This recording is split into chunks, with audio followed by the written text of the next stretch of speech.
Oh, hello. Well, very welcome, Flo. It's nice to have you here today, and thank you so much for doing this session on content creation. It's probably the most light-hearted session we've had for the whole course. So I'm really excited to see the artwork that you do and how you put your posts together. So for those that are not familiar, Flo manages the Love is Bitcoin account. So Love is Bitcoin is an online magazine that's focused on Bitcoin, obviously. And you're doing, I think, the bulk of the content creation there. So with that, I'm going to hand over to you just to introduce yourself. Then if you want to kick off with the session, and then to anyone listening, if you've got any questions, drop them in the chat. Flo's happy to be interrupted during the session, so I'll ask her questions if any come up, and then we'll keep some time at the end for Q&A so that you can ask her questions directly as well if you'd like to. So with that, I'll hand over to you, Flo. Hi, how are you doing? I'm going to share the presentation here and we'll start.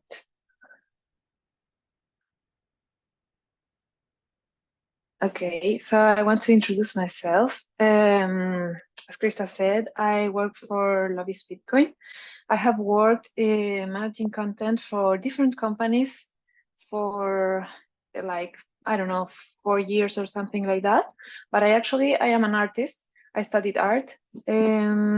And I do this for working, and I kind of enjoyed it and find it fun. So it grew into me. So let's start with this. The basics of, I'll start about content creation in general, and then I'll speak a bit more about the experience with loveisbitcoin. So the first thing is, how does your business communicate? This is very important that you figure the personality of your company and that you stick with the choices you made. We want the personality to be complete and to be understandable from another side. So consistency is very important.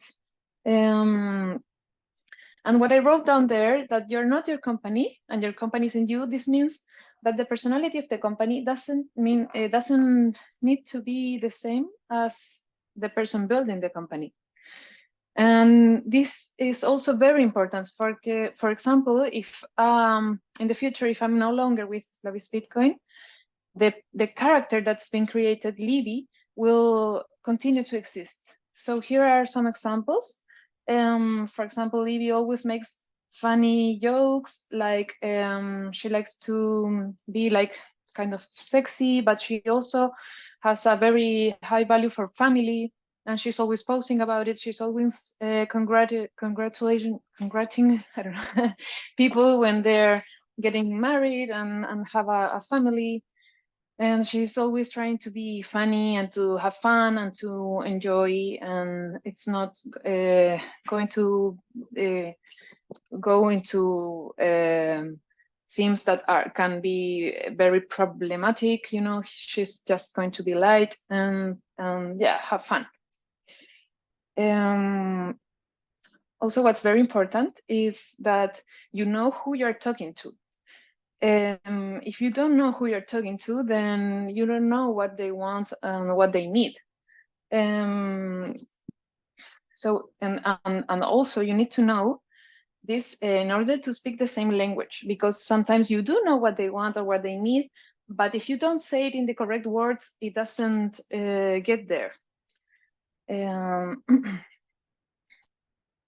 this regard, how you communicate is very important.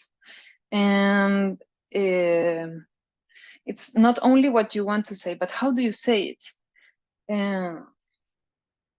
Also, when we communicate in social media, I always say that we don't have to talk about ourselves that much. That this means don't try to push the sale. You try to build like a friendship with your customer. He must get to trust you so that he can ask you questions in your social media, and also be kind of your kind of there for you when someone is criticizing you online. You don't want to answer yourself. You want to get your customer to answer this person. This is our goal, and in this we have to achieve this. We need to build this relationship. So here I put some examples. For example, in the first one, it's more of a sales post. So we have kind of a joke, but we include the product. And in the second post, you can see the link and the code to get the discount and where to buy the product. The second one, it's like in the middle. It's also like you start with a meme, and then we are directing people, but to our page in general, like to learn some topic, and maybe this topic will lead you to a product or something else.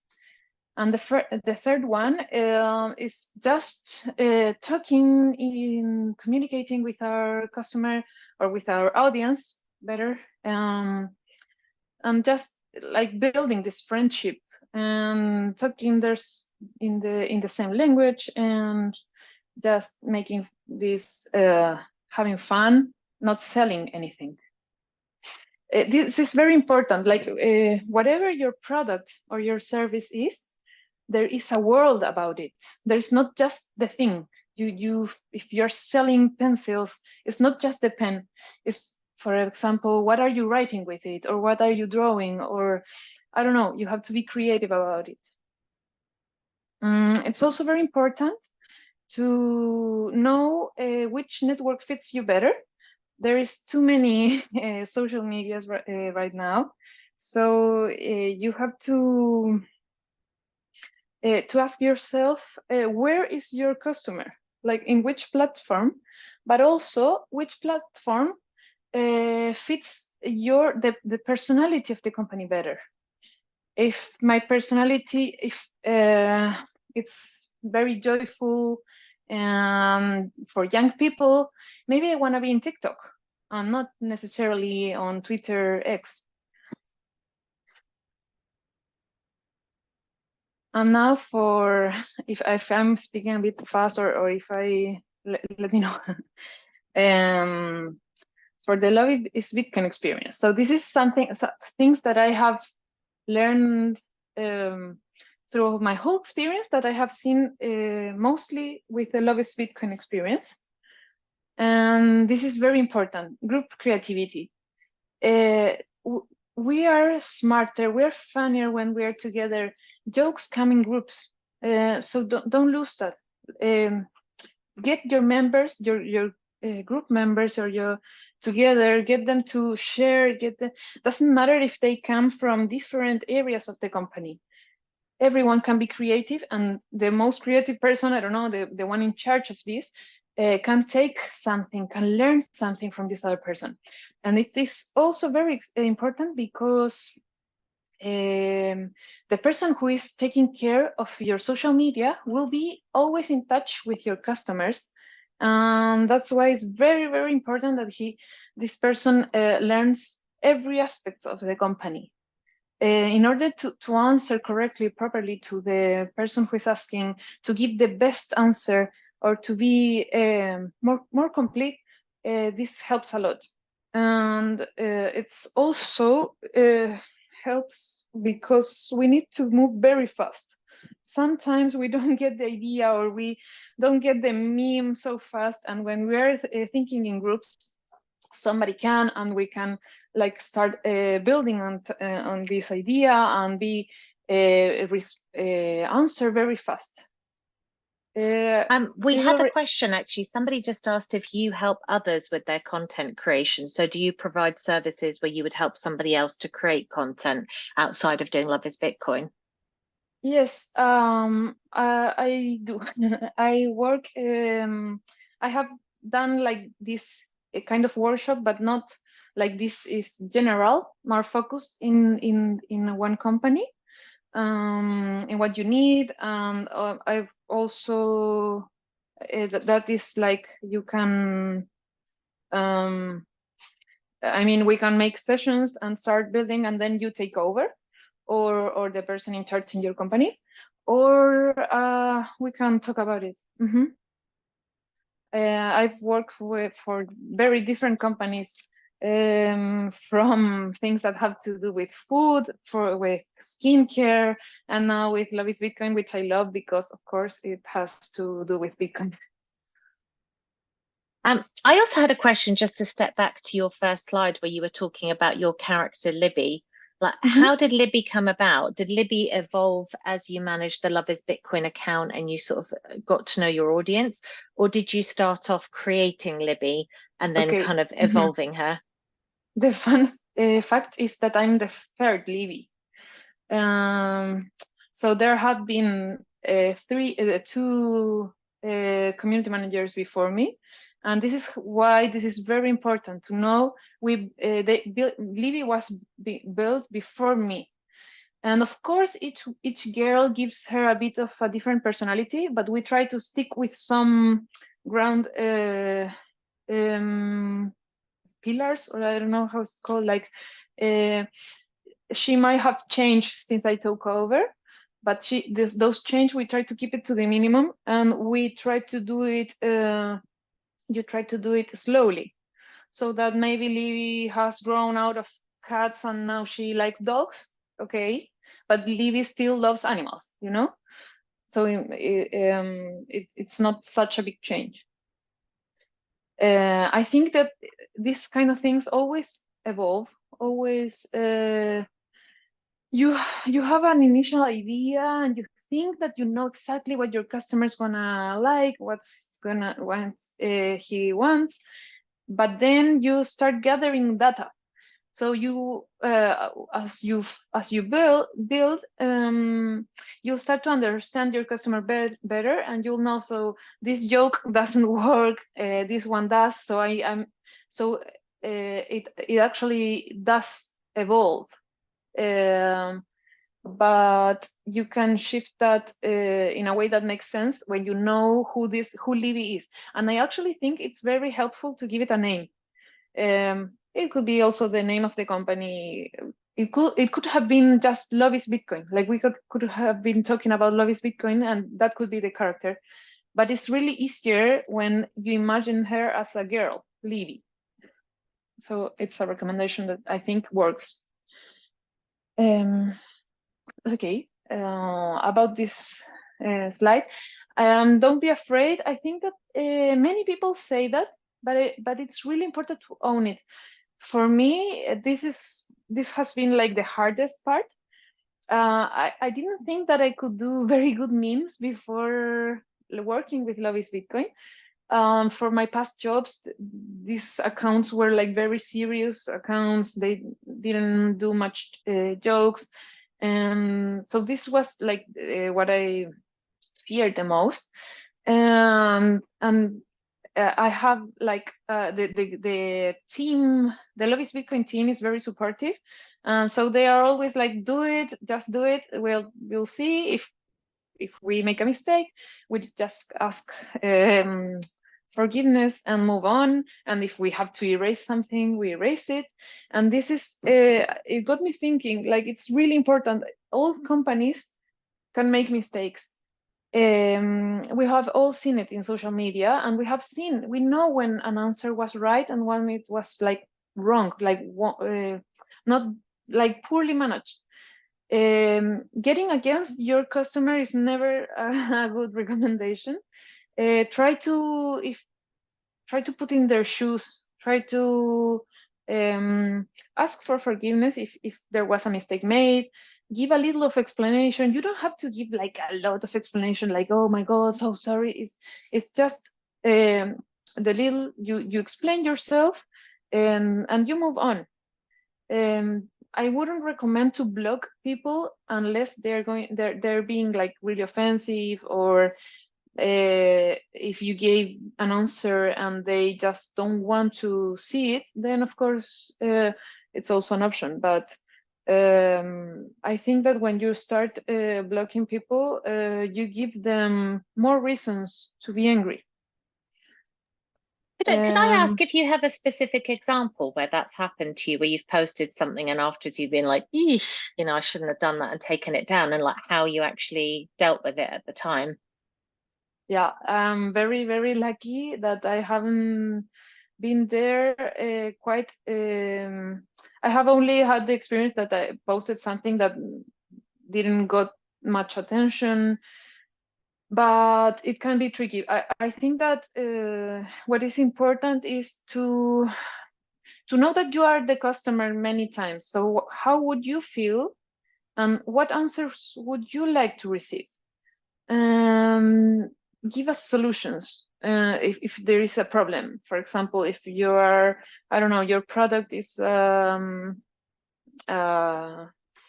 sorry, a program or whatever, something like that, a service, and it's failing. What solutions can you give your customers? How can you make them love you more and not want to go away?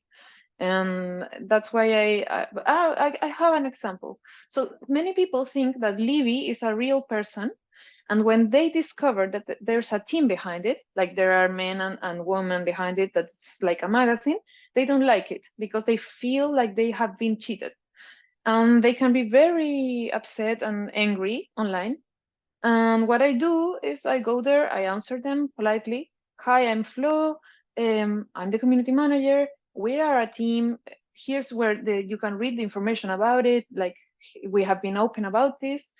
And I give a couple of answers. If there are more comments, I just leave it. So they can read, and other people who are wondering about it, they can read, oh, this is the person, she answered, this is how this works, okay. And I don't go like into too much in a personal conversation, if they don't like it, they of course they can unfollow, that's no problem. Like you can never force anyone to follow you, but you try to be the most honest and kind of supportive if you can.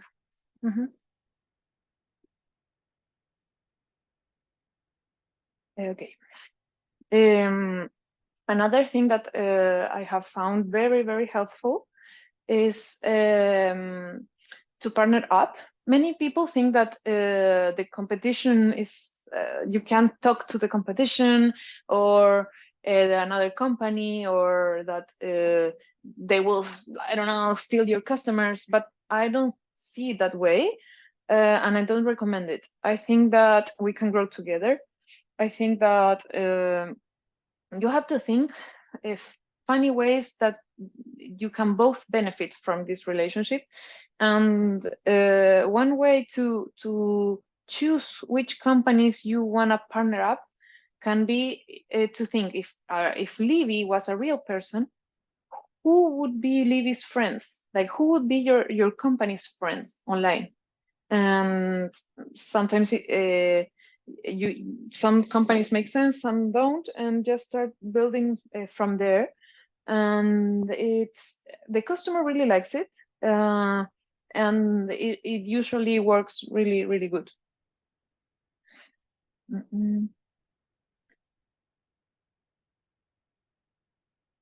So and for our last, I think this is the last one, I put find your inner meme queen. The Bitcoin space, if your company we are here talking about Bitcoin, so I'm assuming many of the companies are about Bitcoin, and if it's so, you have to find your inner meme queen or king, because Bitcoin's love language is memes. And so I put some samples of things we do in the account. Sometimes we do memes that are more related to direct sales, as I showed earlier, and sometimes it's just to build this community, because this is what our community also enjoys. In the case of Love is Bitcoin, since it is thought as a magazine, magazines have more than just they do more than just sell you things. Sometimes they speak about something you want to learn, they teach you something, or they give you something extra. You didn't know you wanted to cook that, I don't know, whatever recipe or something, you give something. This is the importance of giving more value than only selling. I know your product is amazing, but people doesn't know that. So you know your product is amazing and great, and you're doing your best. But since people doesn't know that, you want them to get to know you.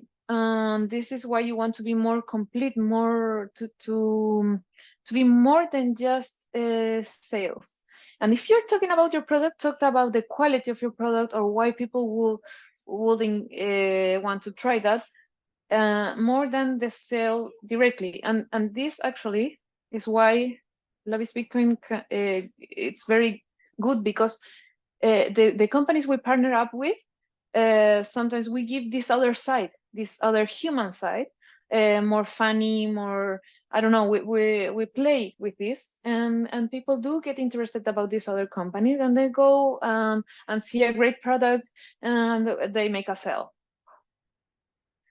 And also about this meme thing is to be to always pay attention to what is going on. What is the space talking about? What jokes are there? What can you play with? And do it on your own style. So here are some things that we have done lately. You can see the meme about the chair, sell your chair, or I don't know, or the movie, that's the last movie that everyone is talking about. Then do it in your style, do something with it.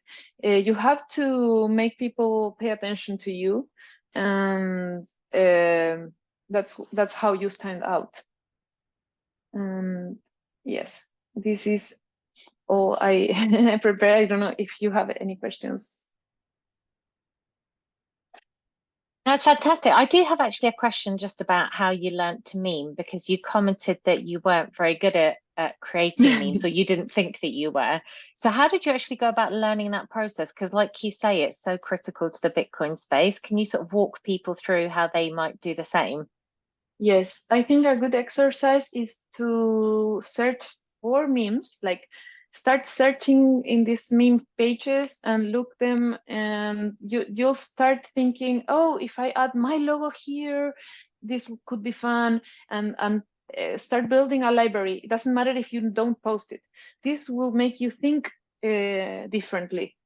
And also sharing, like have WhatsApp groups with your I don't know, with the people you work with your team, and the jokes you share with your team when you're in a meeting.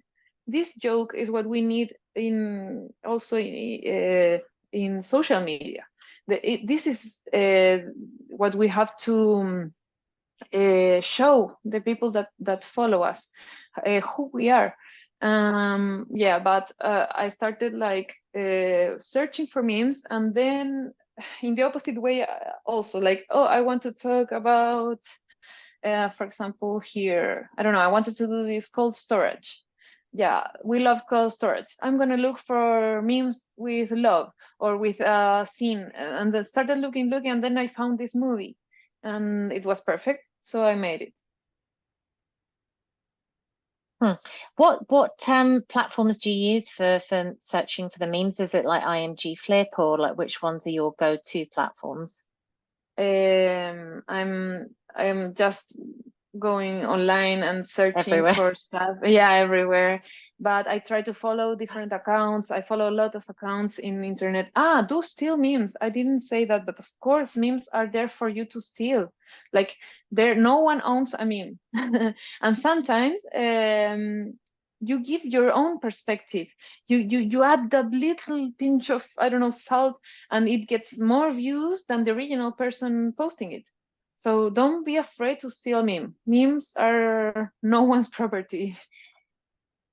Do you think that in terms of like promoting Love is Bitcoin, would you say that memes are the most effective? Because it's interesting. I've noticed that memes have transitioned from being a very Twitter native kind of thing and you're starting to see them now on LinkedIn in a more professional environment. And I know that some people don't like that; they're not terribly happy about it, but but they do tend to lighten up the feed, and they're actually much more engaging. Like if somebody posts a funny meme on LinkedIn, I'm more likely to read the text that they've written actually after they've done that. So I'm just curious as to what your thoughts are about channel appropriateness, I guess, and how you would use things in different contexts. I think this is why it's very important to know the personality of your brand.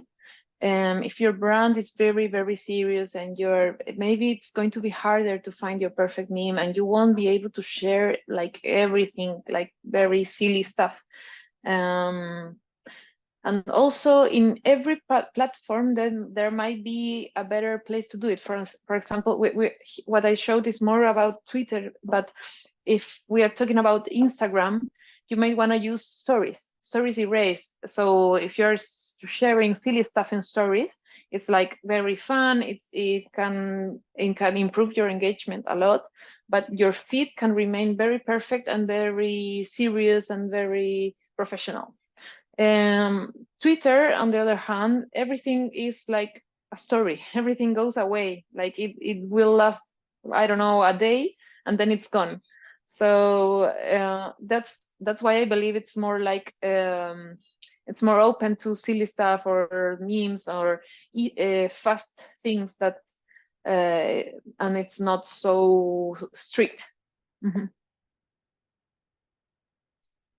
That's helpful. And to actually create the memes, how do you do that? Like, do you use a particular type of software, or what's the most effective way of doing that? Yeah, I think that the easier way is to, well, you have to search. Once you find an example of what you want, you have to search for the template without the words. That's what I recommend. It looks better. Um, Sometimes you want to do funny things like this one with different kind. Of course it's another letters and all. And then I use Canva because it's free, very easy to use, and it's faster than going to do in another program. Mm-hmm. Oh, that's super helpful. Could you talk a little bit about the persona creating? Because I think it'd be interesting for founders to sort of think about, we've got a variety of different businesses on the course, but there might be like Bitcoin mining businesses and accounting businesses and various things. And some of them are sort of, at least superficially, quite dry subjects. And I know that, for example, Pierre Rochard, who is part of Riot blockchain, or Riot as it's called now, I think that he had done some really funny, humorous things about Bitcoin mining. I don't know if you remember the videos that he'd done about the emissions, and they were astoundingly funny. I mean, they were just absolutely hilarious. I couldn't believe that he'd done such a great job of it as a sort of a non-professional memer. But could you talk a little bit about that? So, for example, if you had a mining business and you had to create a character and create like a brand for your posts, if you wanted to make it humorous, even though it's a bit more of a serious business, how would you start? Mm-hmm. Like, what would be the first steps that you would go through? I think that we start with the founders. Like, what is the most? Why are you doing this? Like, I know it's a business, and of course we want to be successful, and it's a business. But most of the time, people have other motives, not only building a company. So why did you start this, and what's the most important for you? And we can start building up from there. Sometimes people don't know that they already know what their personality of the company is. So you start asking questions. What's important for the company? What are your I don't know how is it called, but like your three goals for this company in particular?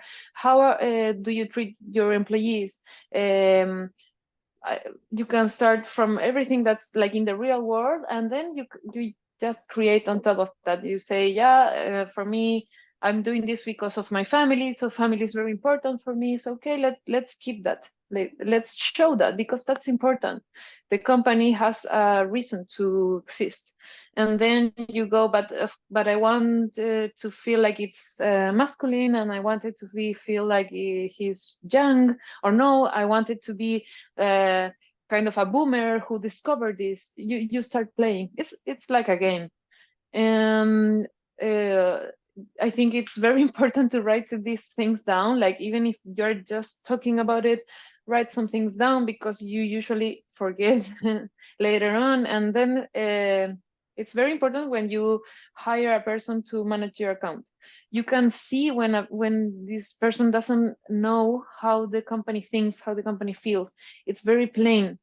This can work if you are always like changing this employee, but it's really hard to get good engagement and to get people interested in you. You want people to go there to ask you questions. Nowadays, I wouldn't call a company. If I have a question about a product, I'm not going to search for the telephone number, and I'm not even going to Google it. I will look in social media first. And then I will see if I can talk to someone real, because you have the experience of being, I don't know, we have the experience to have talked to too many call centers in our lives, or bots, and we want a real person answering our punctual little question. And people have to feel that they can do that, and that must be built. That's interesting. How do you manage the evolution, let's say, of a brand? Because if you start off creating this persona and you start putting it out there, and then you either decide because of the way that your audience responds or something similar that you want to change that, how do you kind of shift that? Like, how do you manage that, I guess, that transition process if you decide that what you're doing is not working and you want the character to evolve or the brand to evolve in some way? Well, I think you have to start little, but also keep in mind that people are not thinking about you all the time. They're not remembering you. They are not seeing everything that you post online. Many people see one thing, other one sees another. So it's actually not that harmful. The thing is that when you are like consistent, and the people who have been following for a while, they trust you. You become more trustworthy because they can a little kind of anticipate what you're going to do, who you are. That's a good thing that you want. You want your customer to be able to trust you. But yeah, you can do changes, and I will say, like, do it in, like, make a plan, like, okay, we want to shift the conversation, like, no, we have been all about memes and that work and fun, but we don't want to do that anymore. Don't go and just stop. That would be like really weird. Slowly, if you're posting 3 memes a day, then keep it to 2, and then to 1, and I don't know, progressively shifting away from that way of communication. Yeah, that makes sense. I'm going to pause the recording here now just so that I can open up for questions, so people can take their camera, put their camera on as well. So I'll just do that now, and then I just want to say thank you before we do that for coming on and for your presentation.